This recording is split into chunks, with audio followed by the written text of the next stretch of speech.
Welcome to Beginnings and Breakthroughs. I'm super excited about our guest today. We just wrapped, and I think you're going to really love her story. She is one busy woman, Dr. Janice Love.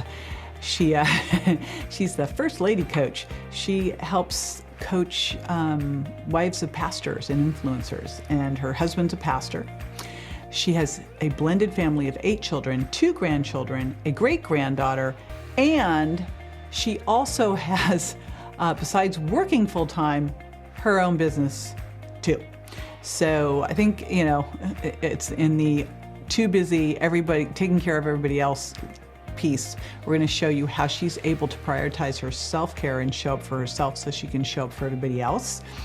And she has a couple things she really wants to work on. She made great progress. She used both. She read Miracle Mindset early on, and then she also did the Virgin Diet. Now regularly uses my all-in-one paleo shake and collagen. And so I just had to make sure she had a great foundation. And there were a couple things that we're tweaking that I'm betting, and we're focusing on one thing at a time, but I'm betting as you walk through these, you'll see some opportunities for you too, to be able to make some shifts. And they feel like subtle shifts, but they'll make a big difference, like the big hinges or the little hinges swing the big doors. So that's what we're going to be talking about today. And I look forward to sharing Dr. Janice Love with you. We will be right back with her.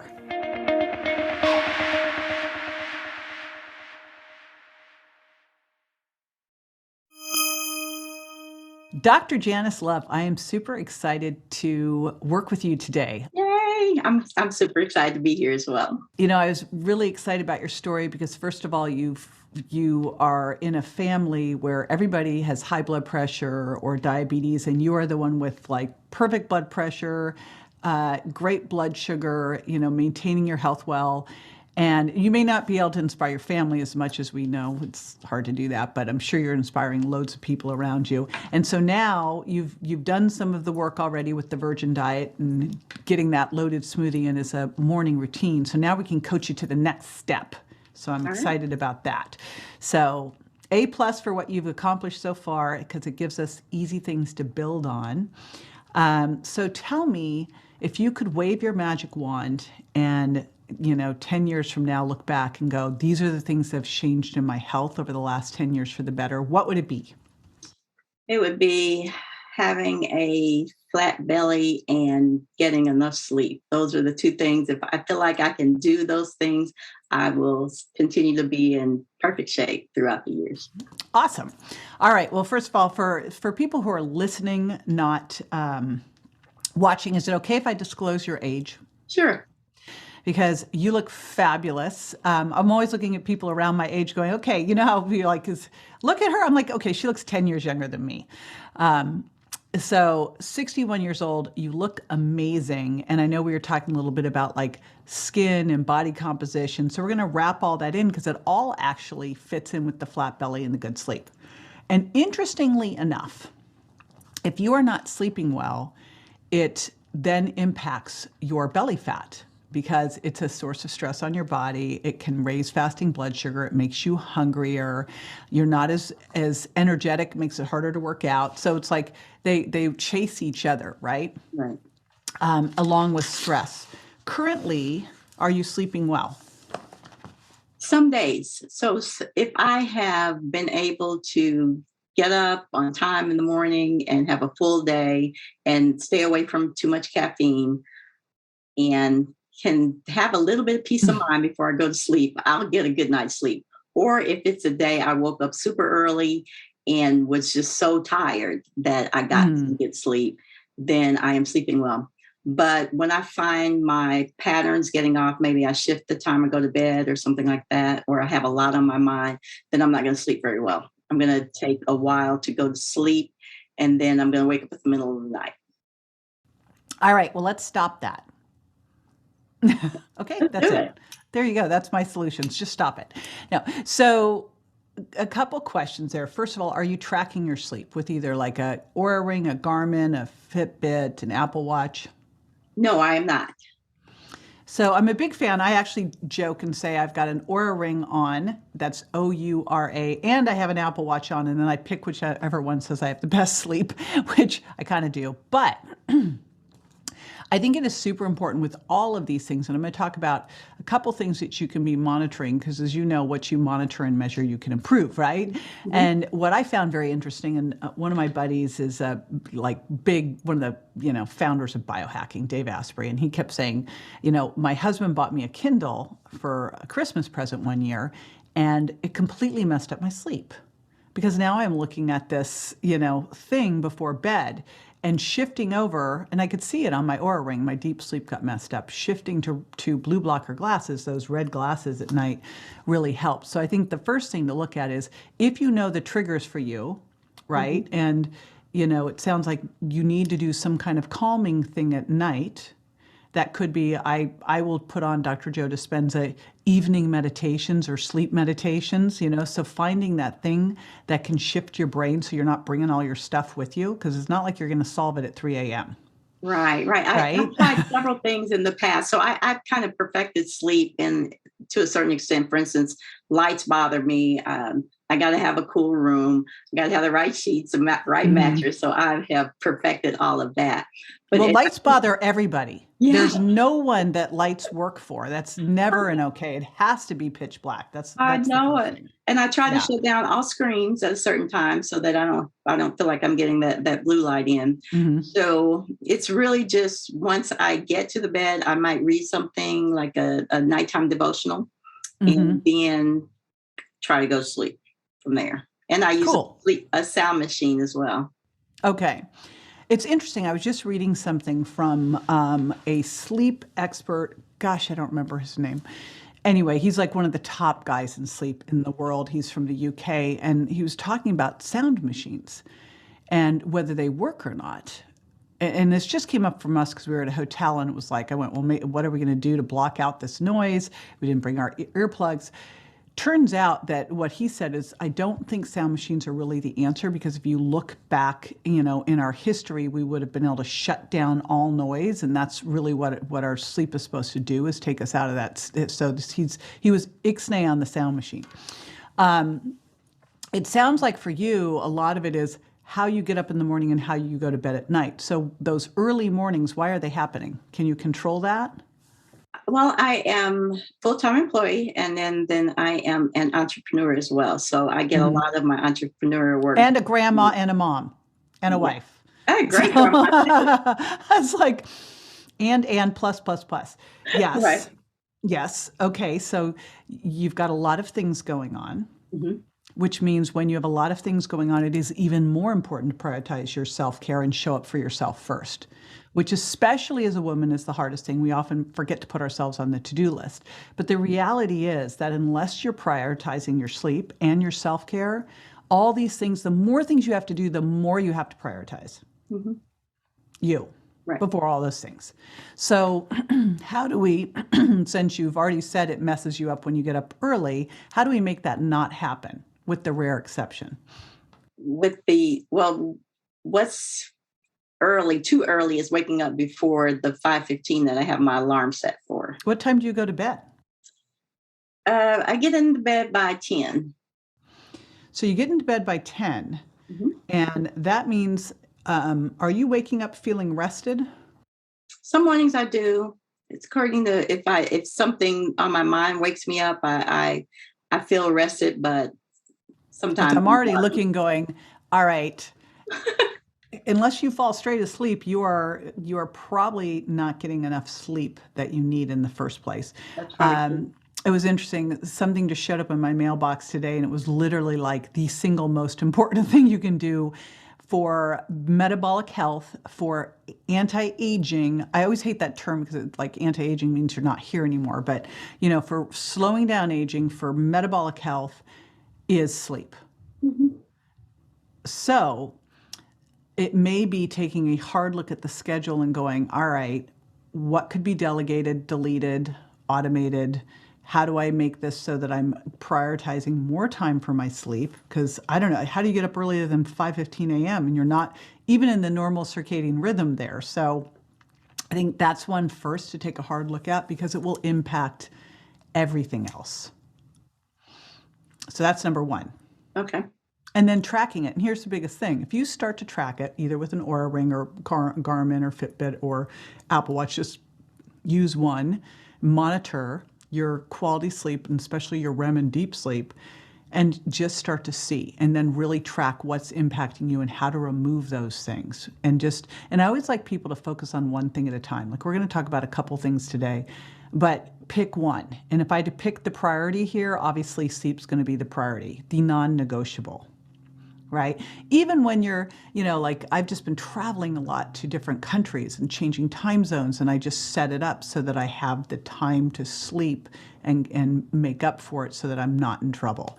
And so you have to do that. And I know you've got a lot of stuff going on. To me, all that says is you really have to do that, right? I'm guessing you're the CEO of your household besides just your job and your business and your kids and grandkids. Yes. Well, my hubby pastors a church, so he has quite a schedule too, but I'm not one that has to stay on a pretty consistent schedule. So you are the one with the CEO of the house. Yes. So again, look for where you might be able to get some help. I realized kind of 10 years ago, I went, wait a minute, I didn't ever want to be Superwoman. Like, maybe some women growing up were looking at all those, superhero women. I'm like, not me. I didn't sign up for this. This is not what I'm going to do. This is ridiculous to do all of these things. And I don't need to do all these things. And other people can do some of these things. Even like, we've been playing around with this company, Green Chef, that delivers everything you need for a meal so you can put it together in 15 minutes. Like, there might be things like that, right? To just make life simpler so that you can save time. So that's the first one. Hubby's the cook of the family, so that's a good thing. Yay! Mine is too. And it was funny, Janice, because I felt bad. I was like, honey, maybe we should like hire someone or do again, we just been playing around with Green Chef, and he's like, I like doing this. I'm like, oh, gosh, lucky me. Same here. Same here. Win. So that's the first thing, because it does go along with then, belly fat. Now let's talk about belly fat, because belly fat is an interesting thing. And what I really want you to do is get yourself, do you weigh yourself at all? Yes. Do you weigh yourself every day? Not every day, no. So one of the things I want you to get in the habit of is getting on the scale every day. And I want you to get a scale that doesn't just do body a weight, because it's really, your total weight is not really important. What's really important is what that weight is made up of. Like, someone could be 120 pounds and have 40 pounds of body fat. And that's an entirely different metabolic health than someone who's 120 pounds and 20 pounds of body fat. Right. And so, especially as we age, 40 plus, the biggest thing we have to make sure that we are doing, and everyone focuses on losing weight. I'm like, that's not where your focus should be. The first focus should always be on holding onto and building muscle, because muscle is, and I had heard someone talk about today as the metabolic sink. I like to think of it as it's our margin for error, because muscle does a couple of things that are so important for our body. Number one, it protects our bones, both in what we do to build muscle, resistance training, but also just having muscle protects our bones. And when you look at how people end up passing away, and you look at accidents over years, when you get up into 65 plus, one of the big things that the accidents, the reason people die 65 plus from accidents are falls. Right. And it just shouldn't be. Right. So, and if we are not using it, we're losing it. So you'll see people thinking about losing weight and doing cardio, but that's really not what you want to do. You want to build muscle, because muscle does a couple things. Number one, muscle protein turnover, what it requires to put muscle on and keep it on, is very energy costly. So muscle's expensive. It uses a lot of calories. That's great. Number two, muscle's the first place we restore insulin sensitivity. So it keeps you from becoming pre-diabetic, diabetic. So that's great too. So you're not trying to, and it's interesting because a researcher out of London looked at people who are trying to maintain their weight by diet alone. And I imagine this would not just be diet, but just someone even just walking.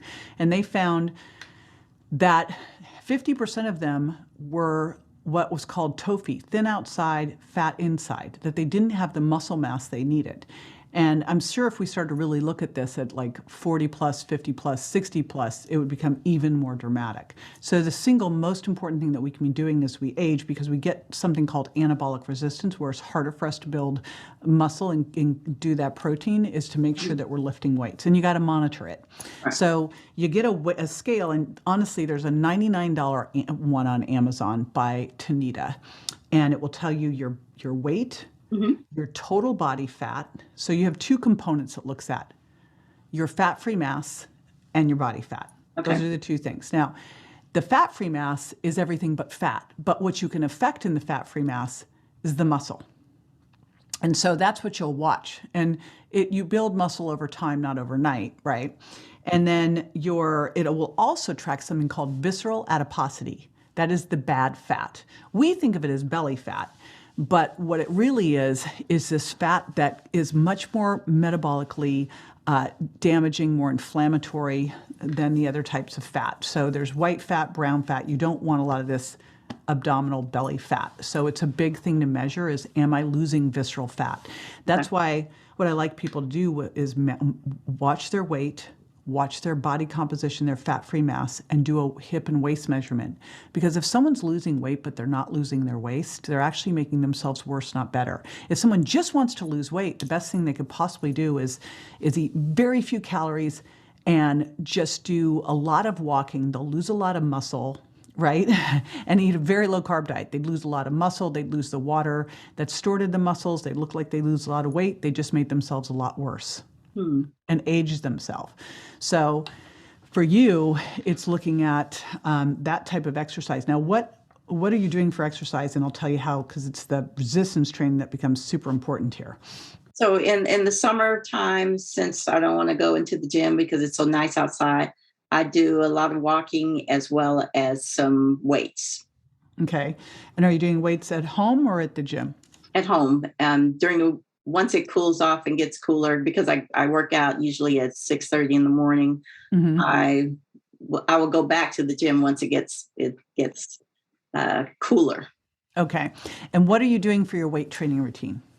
I am lifting hand weights. I'm also doing sit-ups with weights, crunches, squats, all those kinds of things. So the big thing to think about with weight training is for building muscle.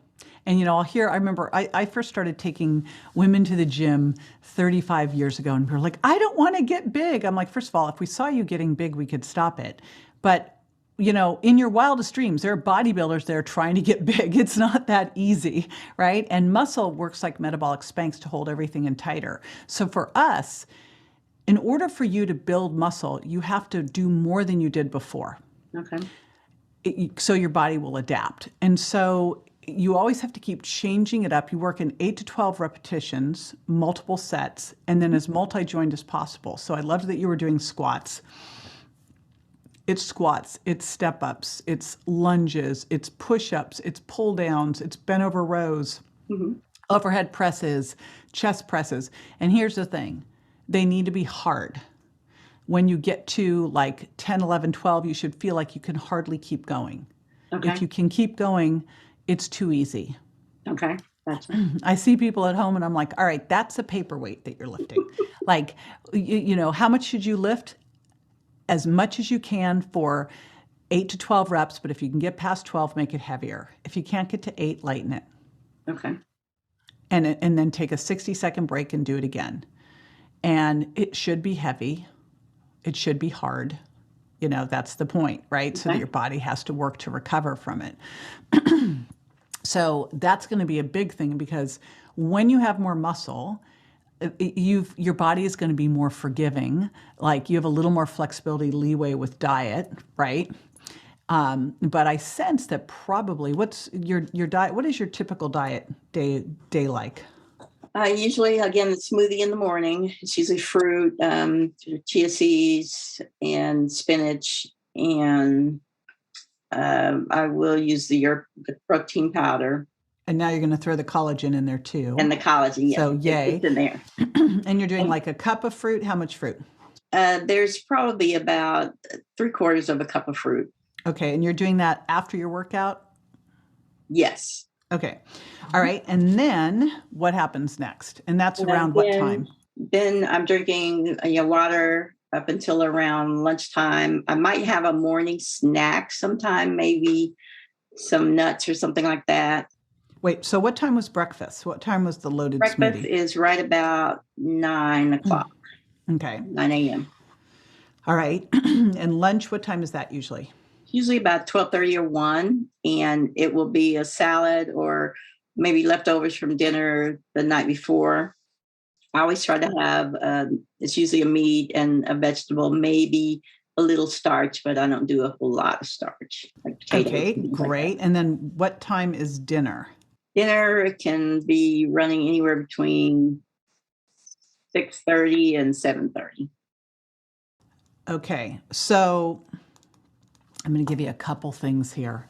Do you have, are some of these meal times dictated by when you are at work? The dinner one is usually the one that is usually the odd thing based on what time hubby has it ready, right? Um, Okay. but morning is So, pretty consistent. okay, cool. So what I would love to see is this. First of all, toss the snack, Okay. lose it. Water, iced green tea, like let's get fluids in, but lose that snack in the morning, especially if you had breakfast at 9. Mhm. You should not be hungry before 1. You know, we like to do 4 to 6 hours between meals. And if you're doing breakfast at 9, like I would say lunch is 1:30. And then ideally we're getting that dinner, getting hubby to get dinner at 6:30. Because here's the thing, what we really want to see is number one, I'd love to see you stop eating 3 to 4 hours before bed. You're going to bed at 10. So dinner at 6:30, 7, you stop because it will totally impact your sleep. Mhm. Okay. And so that's the first part. Then if you're eating and you're done by 7 and you have breakfast at 9, we have a great 14-hour fast there. So that's really good for your health too. Okay. So that's one that I'd really love to see you just get strict on. You know, there'll be the occasional time. But if 90% of the time you can do that, you'll be way better. And the more we can kick out the snacks will be better. And I love the fact you're leading protein first. The big thing that I'm also working on this next book around, 40 plus and what we need to do is we need to really make sure we have enough protein as we age. We become more anabolic resistant. And so the protein recommended daily intake of protein is about half where it should be, where we really should be having at the very floor, right? A half gram per pound of our ideal body weight. And if you're really looking at building muscle, it will probably be more around a gram per pound of ideal body weight. But for you, somewhere between 3/4 of a gram to a gram per pound of ideal body weight is going to be where you're going to want to be. So what's 3/4 of a gram? What is that? Yeah. So let's say that you were 120 pounds. So that would be, I don't know what your weight is, but I'm just throwing that for a number because it's a pretty common one for women. So that means that you are going to eat between 90 and 120 grams of protein a day. So you would divide that between your 3 meals. Now, if you're doing my shake in the morning and you're doing the all-in-one paleo protein powder, plus you're adding collagen, you're actually getting 30 grams between the two of those things right there. Okay. Plus you're adding a little chia, and depending on what kind of milk do you put in there? I just use water. Oh, okay. So you might get somewhere in the 30 to 35 grams of protein in that shake. You're doing great. And it's really important because number one, you need that protein to help with muscle protein turnover and build more muscle. And you also, when you start your day with a good quality protein, a little bit of healthy fats and that fiber, you have a really good blood sugar response the rest of the day. So, I mean, it's the great way to start. It really dictates how your day is going to go. Okay. So that's huge too. And then you just look at, like, for lunch, let's say you did a 6-ounce chicken breast. 6 ounces is about 7 grams of protein per ounce. The leaner the protein, the more grams of protein you'll get. Like something, a fattier fish will have a little less protein, a little more fat. But you play around with that. A chicken breast is going to get you 40 grams of protein, right? So you just look at it and go, okay, I'm going to hit somewhere in the 30 to 40 grams of protein at these 3 meals. That's probably going to be somewhere, my shakes nailed it, and then 5 to 6 ounces of protein at each meal. You're fine. Okay. And it sounds like that's what you're doing. And then, veggie heavy as the key thing here too. Right. Right. So you've got that nailed. So you just adjust your meal timing a little bit. That will also help with your sleep. And then let's look at your exercise and go, can we get a little more intense on the resistance training? Right? Because that will help too. Here's another hack that works really well in the summer too, when it's nice outside, is after dinner, if you can go out for a walk then, like I'd love to see you sleep a little longer in the morning and do your walk in the evening, because if you walk after dinner, you lower the blood sugar response to the meal. Okay, so no snacks at all? Okay, so Janice. I'm a salty, nutty kind of person, and I gotta have something crunchy. So are you hungry, or is that like something else going on? No, it's sometimes I'm hungry. Really? I believe I'm hungry anyway. Right. But you're not hungry for like some Brussels sprouts? No, something crunchy. So you're really not hungry. You want some. So you might want to, when I hear that, I go, how are your adrenal glands doing if I'm craving the salty stuff? And do I need to maybe add some electrolytes every day? So I just finally, because I was like, I'm using electrolytes, I should do an electrolyte product. So I have an electrolyte, it's called Electro Replenish, that I do every day. Okay. And it could just be as simple as just some Himalayan sea salt that you put onto your food, put a little salt on, right? Okay. Not the crappy table salt stuff that they took all the good stuff out, but some real sea salt on your food and see how that does. You're not hungry. You just want a little something, something. Yeah. Yes. Right. Stop. Stop it. Sorry. Now, I like crunchy, salty. I'm right with you. You can I could skip sweets, never have them again. But if you give me something crunchy and salty, I'm like yours forever. And so if I want to have a little bit of sea salted nut, it has to go on my salad. Okay. That's how I put it in there and then I measure the amount and then I put it away. Okay. Do not leave it out so you can have more. Like, I know if I'm going to go on vacation on Hawaii, I'm not even touching the macadamia nuts, because if I get started, it's game over. On the way home, I can have a little package, it'll like calm me down. But just know yourself. Like, if salted nuts are your thing, you can do a lot of too much healthy food's unhealthy. I always like to say calories count. Where they come from is what I'm really looking at. We want to make sure we're getting the quality calories that are telling your body to burn fat, build muscle. But, it's really easy to mow through too many nuts. Okay, we'll try that. Okay, let's do that. Do not try, says Yoda. So the key things here are, and it's great to start with someone who has such an amazing foundation and a good mindset, because you're easy.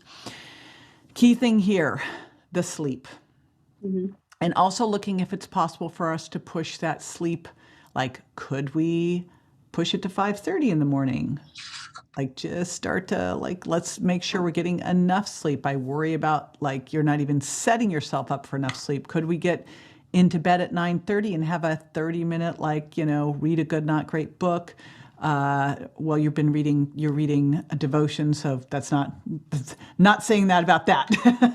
But read something that, if I read something that's really provocative or really business oriented, then I'm up all night. Read something that's just going to get you in the right mindset to fall asleep.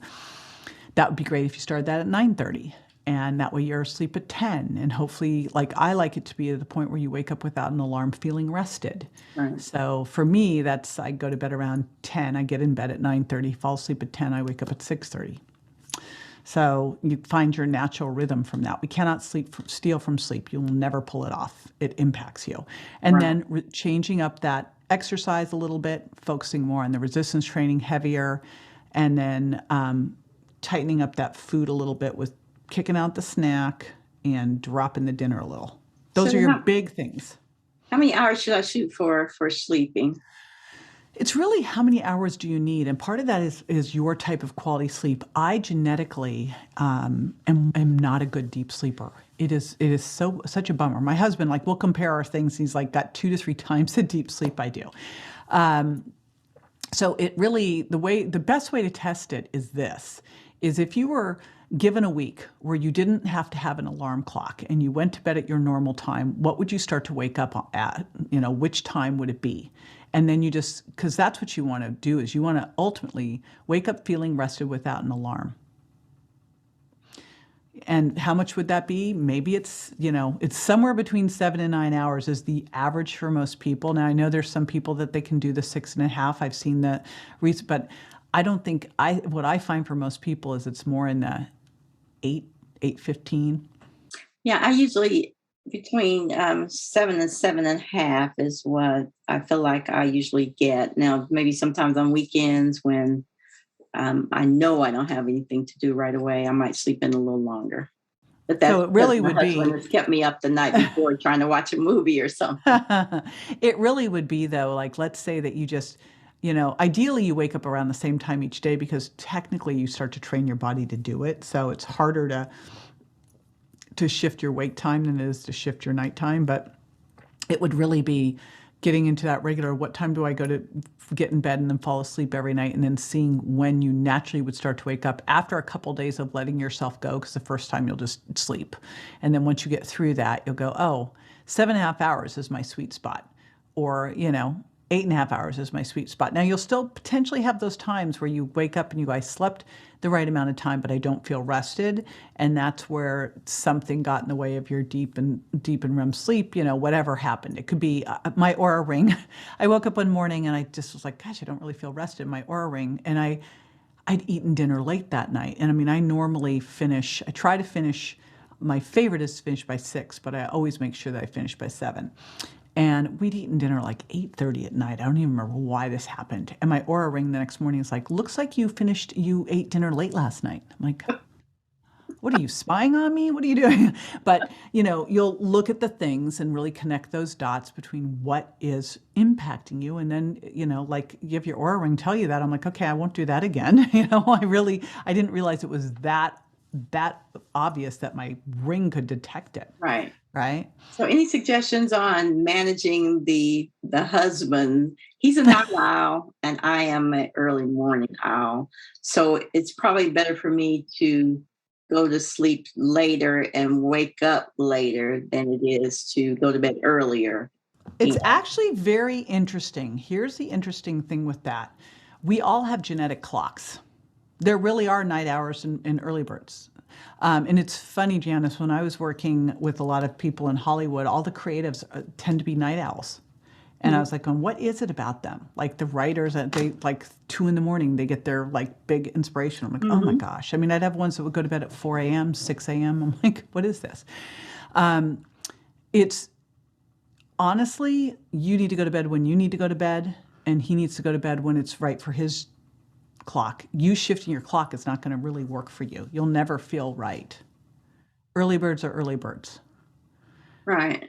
So I know that's not the great answer, because I know, because if he gets in the bed late, that kind of, I might wake up for a few moments or whatever. So it's the interrupted sleep because we're on different time zones. I totally get that. What time would he go to, like in his perfect world, what time does he go to bed and get up?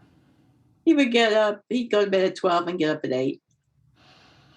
So when you wake up, do you wake him up? No, he sleeps right through it. These men. The big thing I'm going to tell you is you need to go to bed when you need to go to bed. Right. It is. And I think as you get used to it and he gets used to it, that's just the way it is. He'll get more used to, you just got to teach him how to slide in there quietly. Right. Don't come over and cuddle with me at midnight. Stay over there. But that's the way. You can't change your clock. That's your clock. If you were to do your genetics right now, I'm sure you would see that. Like, it's interesting when you do your genetics, because it can even say, here's your ideal wake time. Mm-hmm. And what's crazy about mine is it is when I will wake up with no alarm clock. Okay. So, and we are tied to circadian rhythms. So it is what it is. Right, exactly. Yeah, you can't shift that one. In the compatibility tests, like, what they really should do is have all that kind of stuff because it's a Right. thing, Well, he actually works with me sometimes because if he gets up with me for my 6:30 walk, he'll get to bed that night, night after that. So Wow. keep So working on it. he could potentially, I mean, here's the thing. It's healthier to be more in line with the circadian rhythm. So if you can get him, if he can do it, great. If not, then you guys both adjust. Right. Exactly. There you go. All right. So sleep, resistance training, making sure your protein's optimized, and kicking out the snacks. Those are your big things. Okay. Got them? Mm-hmm. Okay, cool. Then I want you to report back. Will do. And husband management on the sleep part. That piece. Have fun with that. Yes, yes. All right. Cool. It has been such a pleasure meeting you. I am super excited to see where things go from here.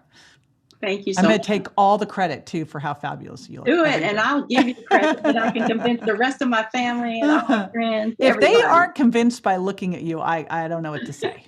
I mean, come on. All right. Work in progress. We all are. All right. Thank you. See ya. Thank you. We'll Bye. see you. Bye-bye.